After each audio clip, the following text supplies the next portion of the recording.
Famous words from Jesus Christ.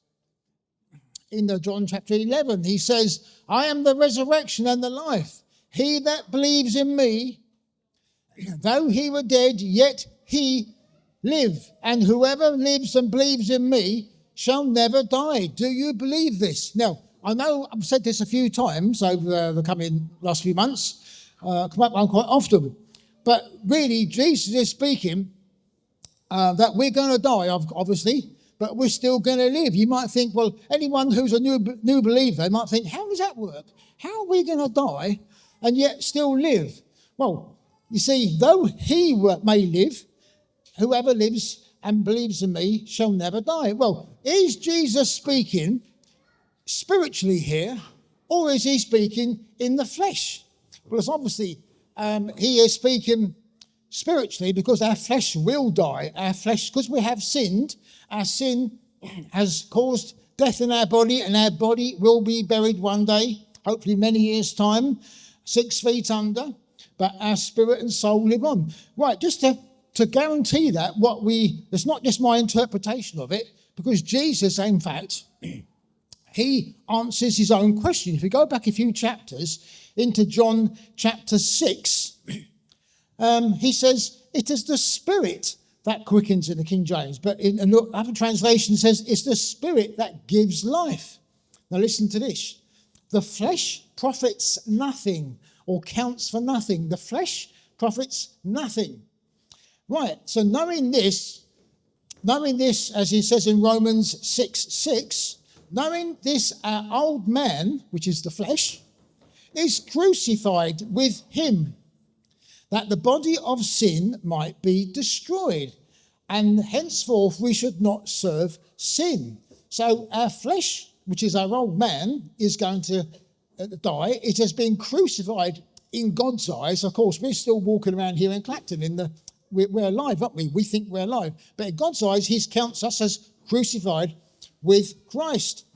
Right, our sinful flesh, as it says in Colossians chapter 2, is actually cut away. We won't go into it all for time purposes, but God does an operation of God, circumcision of the heart, cutting away the sinful flesh. Because obviously he has put his perfect spirit in there, and obviously we can't have sinful flesh contaminating a perfect Holy Spirit, which God has given you as a free gift. Right, now your new spirit is now alive to God. And the Bible calls it your new man, or your inner man. Right, that cannot sin. Your inner man cannot sin, because it's from God. It's perfect. It's a perfect spirit, isn't it? It cannot sin. Your inner man cannot sin, because it's from God. You can check that out in the King James 1 John 3:9. It says he puts his seed in you and it is perfect. It cannot sin.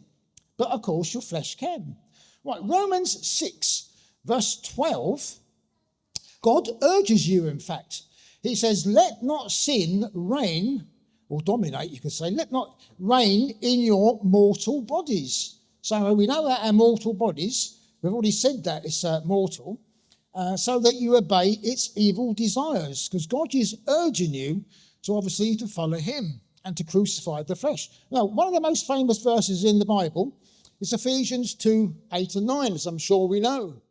For by grace are you saved through faith, and it's not of yourselves. Now, you could almost change that word yourselves as flesh.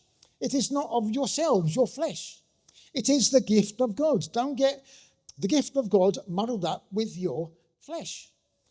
And verse 9, equally as important, not of works. You could almost change that word there for flesh as well, because it's of ourselves.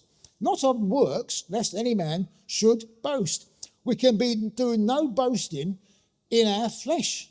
It's all spirit. It's all Jesus, 100% Jesus.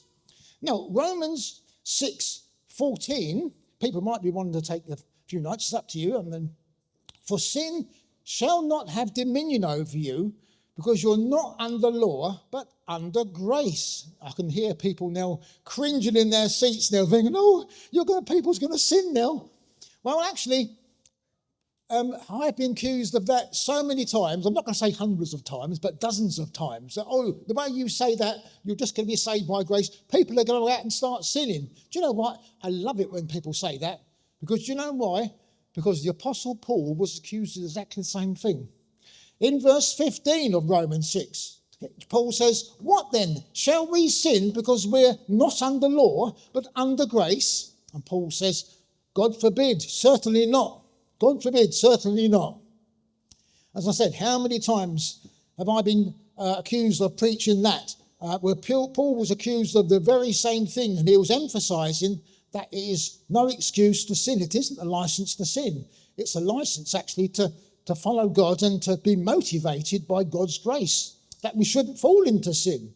Now, as we move into Romans 7, which is another controversial, a lot of people don't like touching.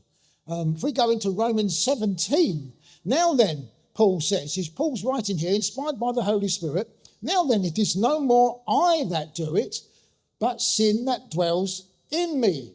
Right, so when he says I, who do you think he's talking about there? He's talking about his new inner man. No more I do it, because the new inner man can't sin. It's because it's from God. But sin that dwells in me. And verse 18 proves that.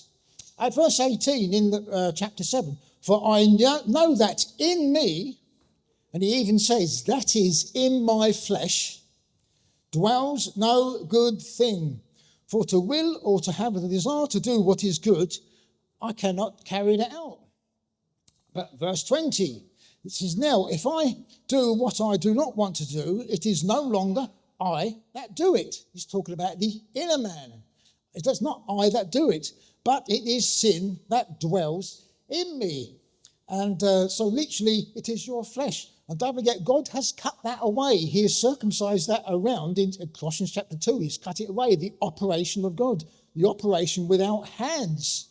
So this is not my words, it's the words of the Holy Spirit. You can check it out.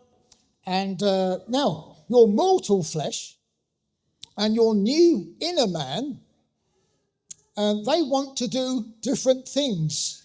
Your new man wants to follow God's, but your flesh is still trying to tug you over to your old life and go back to that. And there's obviously a battle going on. We can't go into it today, but Galatians chapter 5, verses 16 and 17, I think. It is a war going on inside you of how you wrestle with the flesh and with the spirit. And obviously, it's depending what one you feed or what one you're going to follow. So literally, your God has crucified your flesh in his eyes. In his eyes, your flesh has been cut away. And it's going to get you into trouble, obviously, over the years, because we all fall and we all stumble. But it literally, I always think of it sometimes as like a tree. If you cut off a branch of a tree, the tree no longer has got this tree to sustain its life. It will slowly wither, and the leaves will wither, and the sap will slowly dry out over months, and it certainly won't produce any fruit. But it's just a picture of what it is. And don't forget, 1 Corinthians 6, verse 17, it says, he who is joined to the Lord is one spirit, one spirit. And we're not talking about the flesh here. Here is talking about the spirit. You're joined to the Lord in one spirit. And is the Lord's spirit perfect? Of course it is. But you're joined to that. Your spirit is perfect. And literally in Hebrews 12:23, which I've got it marked out in here actually, he says, neglect not the gift that is in you.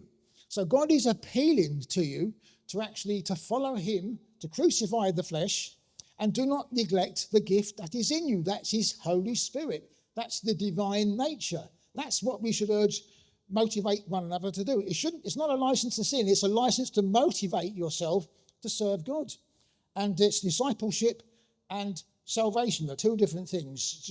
100% salvation is Jesus Christ. We do not have no glory of our salvation. He has done it all. But discipleship is different, where we have to decide if we want to follow God for the blessings, for answered prayer, for the joy, for the peace, the assurance and everything else. But obviously, if you don't want to do that, you're going to lack on assurance, you're going to lack on joy, lack on peace, Your prayers probably might not be answered. It'll be hindered.